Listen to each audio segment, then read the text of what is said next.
La salle de séjour, autrefois un havre de paix familiale, s'était transformée ce jour-là en une scène de stupeur. Les visages des proches, habituellement empreints de chaleur, affichaient désormais une solennité presque lugubre.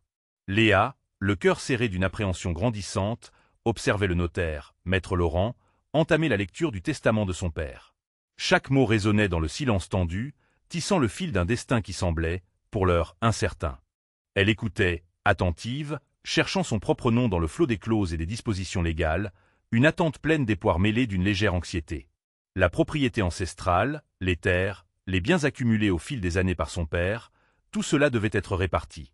Mais à mesure que la lecture avançait, une froide certitude commença à l'envahir. Le document était dense, détaillé, mais une absence frappante se faisait sentir, grandissant à chaque paragraphe. Son nom. Léa. Il n'apparaissait tout simplement pas. Pas une seule fois. Aucune mention, aucune reconnaissance de sa part dans cet héritage qui aurait dû être le sien, du moins en partie. Le choc fut brutal, foudroyant. Il la laissa sans voix, l'esprit engourdi par l'incrédulité. Comment était-il possible d'être ainsi effacé, ignoré de son propre père dans un acte aussi définitif? Au lieu de cela, l'intégralité de la fortune familiale, des terres ancestrales au moindre bien personnel, fut attribuée à son frère Antoine. La totalité de la richesse matérielle de leur père lui revenait sans partage, sans la moindre nuance. Léa se retrouva sans rien, démunie de tout, non seulement des possessions tangibles, mais aussi d'une certaine forme de légitimité familiale. C'était une exclusion totale, un déni qui la plongeait dans un abîme de confusion et de douleur. Quelle sagesse pouvait bien avoir guidé une telle décision, une exclusion si radicale et si incompréhensible pour elle? Ce n'était pas seulement une question d'argent, mais une blessure profonde, un sentiment de trahison qui s'enfonçait au plus profond de son être. La joie simple des souvenirs partagés avec son père semblait s'éloigner, recouverte par l'amertume et les questions sans réponse. Ce moment marquerait à jamais un tournant brutal dans sa vie, un avant et un après d'une intensité rare. Pour vous qui lisez cette histoire, sachez qu'elle est un témoignage frappant de la façon dont une vie peut basculer en un instant, et de la quête de bonheur qui en découle, souvent après avoir traversé des épreuves. Si ce récit vous interpelle, n'hésitez pas à vous abonner et à laisser un j'aime. Votre soutien peut accompagner Léa dans sa reconstruction. Elle ne le savait pas encore, mais cette fin de chapitre était aussi le début d'un chemin inattendu. Léa tentait de donner un sens à l'inimaginable, tandis que l'écho des paroles du notaire continuait de résonner dans son esprit. Le choc initial avait cédé la place à une vague lancinante de trahison et de confusion, l'enveloppant tout entière. Comment son père, qu'elle aimait tant et dont elle avait toujours respecté la sagesse, avait-il pu prendre une telle décision, la privant de toute reconnaissance matérielle dans ce moment de deuil? Le sentiment d'être effacé, de n'être rien aux yeux de celui qui l'avait élevée, était insoutenable. Le bonheur qu'elle avait espéré retrouver dans le réconfort familial après cette perte s'était évaporé, remplacé par un vide abyssal. Désespérée, elle chercha le regard de sa mère, espérant y trouver une once d'explication, une parole qui pourrait apaiser cette douleur sourde. Mais le visage de sa mère était fermé, son regard fuyant, comme si un voile impénétrable s'était abattu sur elle. Ses tantes, habituellement si bavardes et chaleureuses, semblaient prises d'une même torpeur. Elles échangeaient des regards furtifs, évitaient tout contact visuel avec Léa, et leurs murmures étouffés ne faisaient qu'accroître le sentiment d'isolement de la jeune femme. La joie, qui aurait pu adoucir cette épreuve, était absente, remplacée par une atmosphère oppressante et lourde de non-dits. Chaque tentative de Léa pour aborder le sujet délicat, pour comprendre la raison de cette exclusion radicale, se heurtait à un mur de mutisme. Sa mère répondait par des hochements de tête ambigus ou des phrases évasives qui ne menaient à rien, l'entraînant dans un cercle vicieux de frustration. Ses tantes détournaient habilement la conversation, prétextant une tâche urgente ou une fatigue soudaine, rendant toute discussion impossible. Le silence de la maison, autrefois empli de rires et de conversations animées, devenait assourdissant, résonnant de toutes les questions que Léa n'osait plus formuler, de toutes les émotions qu'elle ne pouvait exprimer. La trahison se muait en une amertume profonde, imprégnant chaque recoin de leur foyer. La richesse de leur lien familial, qu'elle croyait indestructible, semblait s'être dissoute, laissant derrière elle une atmosphère de profonde mélancolie et de ressentiment croissant.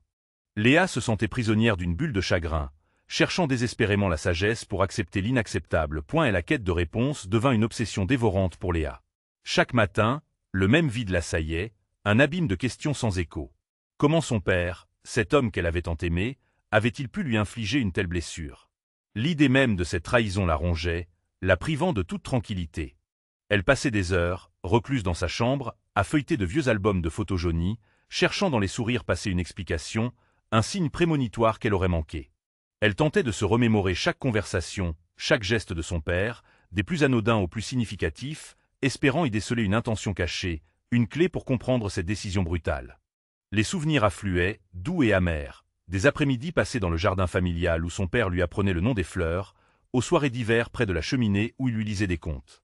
Chaque fragment de mémoire était scruté, analysé, pour y trouver la moindre contradiction ou le plus petit indice qui justifierait son exclusion du testament. La joie et le bonheur de ces instants contrastaient violemment avec sa peine actuelle. Ce père, qui avait toujours prôné la justice et l'équité, semblait avoir dérogé à ses propres principes. Léa revivait en boucle les moments de complicité, les éclats de rire qui avaient jadis rempli la maison, les promesses silencieuses d'un amour inconditionnel. Elle ne se préoccupait pas tant de la richesse matérielle que de l'absence de son nom, blessure profonde qui niait son existence. Un après-midi pluvieux, alors qu'elle errait sans but dans les rues familières, Léa croisa par hasard M. Dubois, un ami de longue date de son père, un homme d'une certaine sagesse reconnue. Notaire à la retraite, il avait toujours eu une affection particulière pour la famille. Voyant la détresse dans les yeux de Léa, il l'invita à prendre un café. Il l'écouta avec attention, son regard empreint de compassion, avant de briser le silence d'une voix douce mais ferme. Il expliqua que son père avait souvent eu des idées bien arrêtées, parfois complexes, et qu'il avait peut-être envisagé des chemins différents pour chacun de ses enfants. Il suggéra que son père avait vu en Antoine la continuité de l'héritage familial, et en Léa, une âme plus indépendante, destinée à tracer sa propre voie, sans le poids des obligations passées. Il évoqua l'idée que son père aurait pu penser lui offrir ainsi la liberté, une autre forme de richesse. Cependant, ces paroles, empreintes de bienveillance, ne parvinrent pas à apaiser la douleur de Léa. Elle sonnait creux à ses oreilles, comme une tentative maladroite de justifier l'injustifiable. Comment la liberté pouvait-elle s'exprimer par l'exclusion? Le scepticisme se mêlait à l'amertume. Elle était incapable d'accepter cette explication comme une preuve d'amour ou de sagesse. Pour elle, c'était une trahison, pure et simple, qui continuait de la hanter. La blessure était trop profonde pour qu'une simple interprétation des intentions paternelles puisse la guérir. La confusion persistait, ancrée dans son esprit, la laissant seule face à un sentiment d'injustice écrasant. Elle se sentait vide, malgré les mots tentant de lui offrir une perspective différente, et la rancœur commençait à s'installer, sourde et tenace, prête à consumer tout sur son passage. Submergée par une vague de désespoir qui menaçait de l'engloutir, Léa chercha refuge. Les murs de sa propre maison l'étouffaient de non-dits et de silences pesants, son cœur lourd de la blessure de la trahison. C'est vers Camille, son amie d'enfance, que son instinct la mena, la seule personne dont la présence avait toujours été un ancrage inébranlable dans sa vie. La maison de Camille devint son sanctuaire inattendu, un lieu où la peine pouvait enfin se déverser sans retenue. Dès qu'elle franchit le seuil, l'accueil fut un baume apaisant sur son âme tourmentée. Il n'y eut pas de questions pressantes, pas de jugement hâtif, juste une étreinte silencieuse, une tasse de thé chaud et une oreille attentive. Léa se permit enfin de laisser tomber ses défenses, les larmes coulant librement, lavant un peu de l'amertume et de la confusion qui l'avait envahi. Camille l'écouta patiemment, sa présence enveloppante agissant comme un cocon protecteur, la laissant vider son sac, exprimer chaque once de sa colère et de sa peine profonde. Avec la sagesse qui la caractérisait depuis toujours, Camille n'essaya pas de minimiser la douleur de Léa, mais de la replacer dans une perspective plus vaste et plus constructive. Elle lui rappela doucement que la vraie richesse d'une personne ne se mesurait pas à l'étendue de ses possessions matérielles ou à la taille de son héritage, mais à la force de son esprit, à la résilience de son cœur et à sa capacité à se relever. La valeur d'une personne, lui expliqua-t-elle, résidait dans sa capacité à se réinventer, à trouver le bonheur au-delà des épreuves les plus inattendues. Camille encouragea Léa à considérer cette épreuve non pas comme une fin en soi, mais comme un tremplin inattendu, une opportunité de tracer son propre chemin, loin de l'ombre d'un passé et d'un héritage qui ne la définissait plus. La perspective d'un futur bonheur, construit de ses propres mains, commença timidement à germer dans l'esprit de Léa, une étincelle fragile mais persistante promettant que la joie pouvait renaître même après un tel choc. Progressivement, au fil des heures et des confidences passées ensemble dans ce havre de paix, les lamentations de Léa cédèrent la place à une réflexion plus sereine et plus profonde. Camille, toujours aussi pragmatique et visionnaire, l'aida à envisager l'avenir non pas comme une contrainte pesante, mais comme une toile vierge, prête à être peinte. Ensemble, elles commencèrent à planifier les prochains pas de Léa, non pas dans l'urgence paniquée, mais avec une détermination calme et réfléchie. Elles discutèrent des options possibles, des rêves et des aspirations que Léa avait mis de côté, et de la possibilité de s'éloigner de l'environnement familial actuel, source de tant de souffrance. L'idée de bâtir quelque chose de neuf et d'authentique, loin de la pression et des attentes liées à l'héritage manqué, devint une évidence libératrice pour Léa. Chaque suggestion de Camille, chaque petit plan esquissé, chaque mot d'encouragement, apportait une nouvelle bouffée d'air frais à Léa, dissipant peu à peu le voile sombre qui obscurcissait son esprit. Une lueur d'espoir, une promesse de liberté et d'épanouissement, commençait à briller. Léa commença à entrevoir que cette douloureuse épreuve, en dépit de tout, pourrait bien être le catalyseur d'une nouvelle existence, d'une quête d'autonomie et d'une richesse intérieure inestimable. Empreinte de sagesse et de la promesse d'une joie retrouvée. Léa ne pouvait plus supporter l'atmosphère étouffante de la maison familiale. Chaque objet, chaque recoin, lui rappelait la décision de son père et l'héritage de son frère. Il était évident que pour avancer, elle devait se séparer physiquement de ce passé douloureux. Le cœur lourd mais résolu, elle commença à chercher un nouveau logement. Ses options étaient limitées par ses maigres économies. Elle ne possédait presque rien, pas de quoi s'offrir un grand espace. Après des jours de recherche, elle dénicha un petit appartement dans un quartier plus modeste de Paris, loin des lieux familiers de son enfance. Il était exigu et défraîchi, mais le fait qu'il soit le sien fut un profond soulagement. Le déménagement fut des plus sobres. Avec quelques cartons de vêtements, livres et souvenirs, elle constatait sa nouvelle réalité, partir de zéro. Pas de meubles coûteux, ni d'objets de famille à transporter. Les premières semaines dans son nouveau logis furent ardues. Le silence du petit espace amplifiait sa solitude, écho de ce qu'elle avait perdu. La lutte financière était quotidienne. Chaque euro comptait. Elle gérait son budget méticuleusement, préparant des repas simples, se contentant du strict minimum. Des moments de désespoir la submergeaient, des larmes versées dans l'anonymat de son nouveau quartier. Le coût émotionnel était immense. Pourtant, une étincelle nouvelle commença à jaillir. Une détermination farouche, la volonté de se prouver qu'elle pouvait se tenir seule, que sa valeur n'était pas liée aux possessions ou à l'approbation familiale. Elle s'accrochait à l'idée de bâtir quelque chose de personnel, une vie forgée par ses propres efforts, sans dépendre de l'héritage qui l'avait contournée. Cette nouvelle existence, modeste, représentait une richesse tranquille, celle de l'indépendance, qu'aucun testament ne pouvait lui ôter. Elle comprenait, avec une sagesse naissante, que le véritable bonheur ne se trouvait pas dans le confort hérité, mais dans l'autoconstruction, dans la simple joie de tracer son propre chemin. C'était une perspective intimidante, mais qu'elle était prête à embrasser. Assise sur le rebord de son petit balcon, Léa laissa son regard vagabonder sur les toits de Paris. La ville s'étendait à l'infini, indifférente à ses tourments.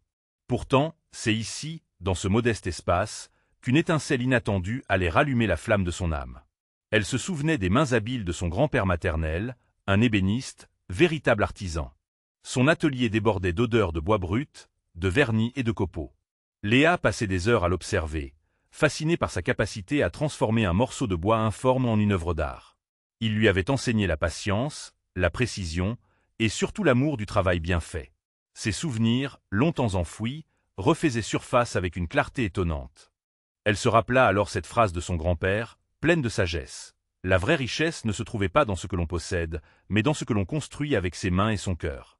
Cette pensée résonnait en elle avec une force nouvelle. L'idée germa lentement. Pourquoi ne pas redonner vie à des meubles anciens, des objets oubliés qui, comme elle, aspiraient à une nouvelle chance? Ce n'était pas un métier qu'elle avait envisagé, mais l'appel était irrésistible. Le lendemain, elle commença modestement.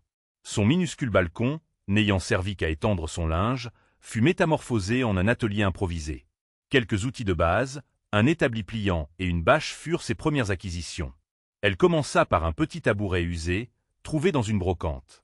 Chaque étape, décapage, ponçage, application de la teinte, polissage, devint une méditation. Le temps semblait s'arrêter. Elle n'était plus la femme trahie, ni l'héritière déchue. Elle était une créatrice, absorbée par la beauté du bois sous ses doigts, et cette transformation la remplissait d'une joie simple et pure. Chaque coup de ponceuse, chaque touche de pinceau, était un pas vers sa guérison intérieure. Le premier meuble terminé, un petit chevet en chêne restauré, lui procura une joie immense, une satisfaction qu'aucun compte en banque n'aurait pu égaler. C'était la joie du travail accompli, la preuve de sa résilience, la fierté de la découverte de soi. Elle se sentait utile, connectée à un héritage immatériel de son grand-père, bien plus précieux que toute possession matérielle. La fatigue physique était une bénédiction, une saine lassitude qui remplaçait l'épuisement mental et émotionnel. Ses mains, parfois écorchées ou tachées de peinture, témoignaient de sa nouvelle détermination. Ce petit espace sur son balcon n'était plus seulement un atelier. C'était un sanctuaire, un lieu où la création et l'espoir prenaient forme. Elle avait trouvé son propre chemin vers le bonheur, pavé non pas d'argent, mais de passion, de dévouement et de liberté. C'était une richesse d'un ordre différent, une richesse intérieure qui la nourrissait et la portait, la préparant aux défis à venir. Elle comprenait désormais que l'amour et la sagesse de son grand-père lui avaient légué bien plus que des biens matériels. Une voix, une source intarissable de créativité et de résilience inébranlable. Après des mois passés à reconstruire sa vie loin de l'ombre de son passé familial, Léa se sentait de plus en plus ancrée dans sa nouvelle réalité. Sa petite entreprise de restauration prenait forme, et chaque pièce de bois poncé, chaque meuble remis à neuf, lui apportait une satisfaction profonde, un sentiment de bonheur simple et authentique. Un après-midi, alors qu'elle cherchait des matériaux spécifiques dans un quartier qu'elle visitait rarement, ses yeux croisèrent une silhouette familière. C'était Antoine, son frère, visiblement plongé dans ses pensées. Leur rencontre fut inattendue, un choc silencieux au milieu de l'agitation parisienne. Antoine la vit également. Il y eut un instant d'hésitation, de malaise palpable, avant qu'il ne s'approche d'elle. Son visage, habituellement si sûr de lui, semblait marqué par une fatigue inhabituelle. Il ne se réjouissait pas de l'opulence de son héritage comme on aurait pu s'y attendre. Il parla, d'une voix plus basse, plus hésitante que celle qu'elle lui connaissait, non pas pour l'interroger sur sa vie, mais pour exprimer, de manière détournée, le poids de la richesse qui lui était tombée dessus. Léa sentit qu'il portait une sorte de fardeau invisible, une responsabilité écrasante qui l'éloignait de la joie simple de vivre. Antoine laissa entendre que la gestion du patrimoine familial n'était pas la sinécure qu'elle imaginait. Il y avait les affaires, les responsabilités envers les employés, la pression de maintenir l'héritage intact, tout cela sans la présence de leur père. La distance qui s'était creusée entre deux, si douloureuse pour Léa, pesait également sur Antoine. Il y avait dans son regard une lueur de regret, une humanité inattendue qui troubla Léa. Il semblait comprendre la gravité de la situation, la déchirure qu'elle avait provoquée. C'était un aperçu de la sagesse qui naît parfois de l'adversité, même pour celui qui semble tout posséder. Malgré cette prise de conscience apparente de la part d'Antoine, l'amertume et le chagrin de Léa n'avaient pas disparu. La trahison ressentie était trop profonde, la blessure trop fraîche pour qu'un simple échange puisse la guérir. Elle percevait sa souffrance, reconnaissait le poids de son héritage, mais son propre manque, sa propre mise à l'écart, restaient vifs dans son esprit. Elle ne pouvait pas encore se défaire de cette rancœur, de cette sensation d'injustice qui l'avait poussée à tout reconstruire seule. Ce fut une rencontre brève, chargée d'émotions non dites, un pont tendu qui ne fut pas traversé, du moins pas encore. La vie, souvent, est une leçon de patience et de résilience, et Léa avait encore beaucoup à apprendre sur le pardon. Elle continua son chemin, son cœur lourd, mais avec une détermination renforcée. Léa sentait la colère bouillir en elle, une flamme incessante la consumant. Chaque matin, en se réveillant dans son petit appartement parisien, l'amertume de la situation pesait lourdement sur ses épaules. Elle revoyait sans cesse la scène du testament, le silence gêné de sa famille, le regard fuyant de son frère Antoine. Cette blessure était profonde, une trahison qu'elle ne parvenait pas à digérer. Elle passait des heures à se remémorer les moments passés avec son père, cherchant désespérément un indice, une explication à ce qui s'était passé. La tristesse se mêlait à une rage sourde, l'empêchant de se concentrer pleinement sur les défis du quotidien. Elle avait fui le confort de son passé pour construire une nouvelle vie, mais cette douleur interne menaçait de miner tous ses efforts. Pourtant, au fil des jours passés à poncer, restaurer et transformer les vieux meubles, une étrange clarté commençait à émerger. Les copeaux de bois s'accumulaient autour d'elle, symbole des couches de rancœur qu'elle commençait à gratter. Léa se rendit compte que cette colère, aussi justifiée fût-elle, l'enchaînait au passé, l'empêchant d'avancer. Elle était épuisée par ce poids émotionnel. Elle observa ses mains, noircies par le vernis et la poussière, et réalisa que c'était dans l'action, dans la création, qu'elle trouvait un semblant de paix. Garder cette rancune contre son père, contre son frère, ne lui rendrait pas ce qu'elle avait perdu. Cela ne ferait que lui voler ce qu'elle était en train de gagner, sa liberté et son indépendance. Elle se rappela alors les longues discussions avec son père, non pas sur l'argent ou les biens, mais sur la valeur du travail bien fait, sur la fierté de construire quelque chose de ses propres mains. Son père, malgré sa position, avait toujours valorisé l'effort et la persévérance. Il lui avait souvent raconté comment son grand-père, l'artisan, avait bâti sa petite fortune à la sueur de son front, non par héritage. C'était une transmission de valeurs, plus que de possession. Léa réalisa soudain que la véritable richesse que son père lui avait léguée n'était pas matérielle, mais une intangible sagesse, la passion pour l'œuvre, l'amour du détail et une résilience inébranlable face à l'adversité. C'était cette force intérieure, cette capacité à se relever, à apprendre et à créer, qui constituait son héritage le plus précieux. Cette prise de conscience fut comme une libération. La colère commença à se dissiper, remplacée par une détermination nouvelle. Elle ne pouvait pas changer le passé, mais elle pouvait choisir la manière dont elle allait construire son avenir. Le bonheur, elle le savait désormais, ne résidait pas dans ce qu'on reçoit, mais dans ce qu'on bâtit soi-même. La joie de créer, la satisfaction de transformer un objet délaissé en une œuvre d'art, étaient des sensations bien plus profondes et durables que le simple fait de posséder. Elle décida que l'énergie qu'elle avait consacrée à la rancœur serait désormais investie dans son atelier, dans ses projets, dans sa propre réussite. Elle allait prouver, non pas aux autres, mais à elle-même, qu'elle était capable de prospérer, de trouver sa propre voie, et de créer sa propre richesse, une richesse faite d'accomplissements personnels et d'une profonde satisfaction intérieure. La vraie opulence était de pouvoir se regarder dans un miroir et de se sentir fière du chemin parcouru, de la personne qu'elle était devenue, indépendamment des possessions matérielles ou des expectatives familiales. Le temps, tel un artisan patient, avait commencé à polir les aspérités de l'âme de Léa. L'atelier improvisé sur son petit balcon, autrefois simple refuge, était devenu le cœur battant de son existence. Au début, les commandes étaient rares, quelques petites pièces glanées grâce au bouche à oreille de Camille et de quelques voisins curieux. Mais la dévotion de Léa à chaque meuble, son souci du détail et sa capacité à redonner vie aux objets les plus abîmés, ne tardèrent pas à se faire remarquer. La réputation de son travail soigné se répandait, d'abord timidement, puis avec une force croissante, dans les rues pavées du quartier et au-delà. Les clients venaient désormais la chercher spécifiquement, attirés par la magie de ses mains qui transformait l'usure en œuvre d'art, la patine du temps en témoignage d'histoire. Chaque matin, en franchissant le seuil de son petit espace de travail, Léa ressentait une profonde satisfaction. Les pinceaux, les ponceuses, l'odeur du bois et de la cire étaient devenus les instruments de son quotidien, les compagnons silencieux de son épanouissement. Elle travaillait sans relâche, mais sans jamais ressentir la moindre contrainte, animée par une passion authentique et la joie de créer. La transformation d'une vieille commode oubliée ou d'une chaise bancale en une pièce de mobilier resplendissante lui procurait un bonheur intense, un sentiment de richesse que l'argent seul ne pouvait acheter. Cette richesse n'était pas matérielle, mais spirituelle, faite de l'accomplissement personnel et de la liberté qu'elle avait conquise par ses propres efforts. Les retours enthousiastes de ses clients étaient une source constante de motivation. Ils admiraient non seulement la qualité de son travail, mais aussi la chaleur et l'âme qu'elle insufflait à chaque création. Léa avait appris la sagesse des choses simples. Le succès n'était pas une destination, mais le chemin parcouru avec intégrité et persévérance. Elle se sentait enfin à sa place, indépendante et fière de chaque euro gagné par la sueur de son front et le talent de ses mains. Son entreprise de restauration était plus qu'un simple gagne-pain. C'était la preuve tangible qu'elle pouvait bâtir quelque chose de grand à partir de rien, armée seulement de sa détermination et de sa vision. La peur du manque s'estompait, remplacée par la certitude de sa propre valeur. Elle réalisait que la véritable abondance résidait dans sa capacité à se réinventer, à trouver son propre chemin loin des attentes et des héritages familiaux. Elle était Léa, l'artisane, l'entrepreneuse, celle qui avait transformé une injustice en une force motrice, une déception en une source inépuisable de créativité. La joie était palpable dans son regard lorsqu'elle contemplait son travail achevé, un mélange de fierté et de gratitude pour cette nouvelle vie qu'elle s'était offerte. Le vrombissement des machines et le doux frottement du papier de verre contre le bois remplissaient ses journées d'une mélodie productive, chaque geste contribuant à la construction de son propre empire, un meuble à la fois. Ce n'étaient pas seulement des objets qu'elle restaurait, mais aussi des espoirs, des rêves et une confiance inébranlable en son propre pouvoir.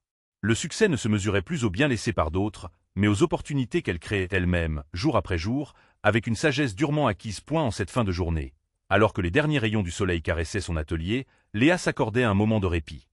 Elle laissait ses pensées vagabonder, parcourant le chemin parcouru depuis ce jour fatidique où le testament avait été lu. Il était difficile d'imaginer à quel point sa vie avait été bouleversée en un instant, passant de la sécurité apparente à une incertitude totale. Pourtant, c'est précisément ce vide initial, cette absence d'héritage matériel, qui avait paradoxalement servi de catalyseur. Une leçon que la vie, avec sa cruauté et sa générosité, lui avait enseignée, montrant comment une porte qui se ferme peut en ouvrir une autre, souvent bien plus significative. Elle se remémorait les nuits blanches, les larmes de frustration, le sentiment d'abandon qui l'avait rongée, menaçant de l'engloutir.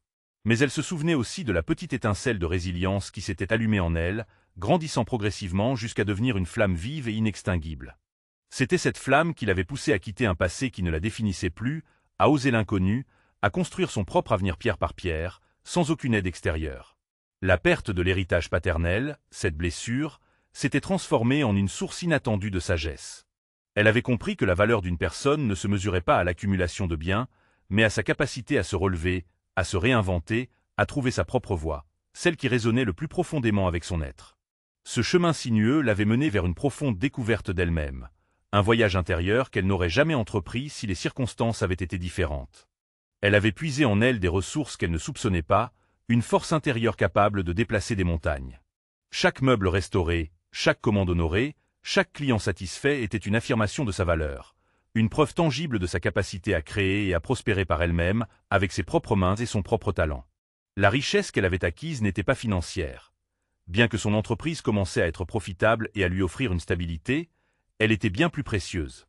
C'était la richesse de la liberté, de l'indépendance, de la connaissance de soi, une liberté de choix et d'action qui n'avait pas de prix. Elle respirait enfin, libérée des attentes et des fardeaux d'une vie qui n'aurait peut-être pas été la sienne, une vie dictée par les possessions plutôt que par les aspirations.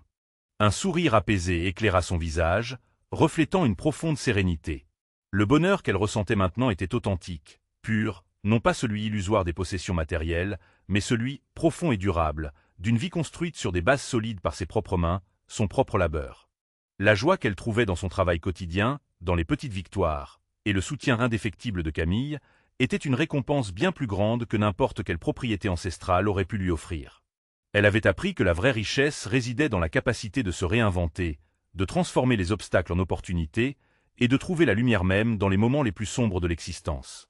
Son parcours prouvait, sans l'ombre d'un doute, qu'une fin n'est souvent que le commencement d'une aventure bien plus grande, offrant une liberté inestimable et une paix intérieure qu'aucune fortune ne pourrait jamais acheter.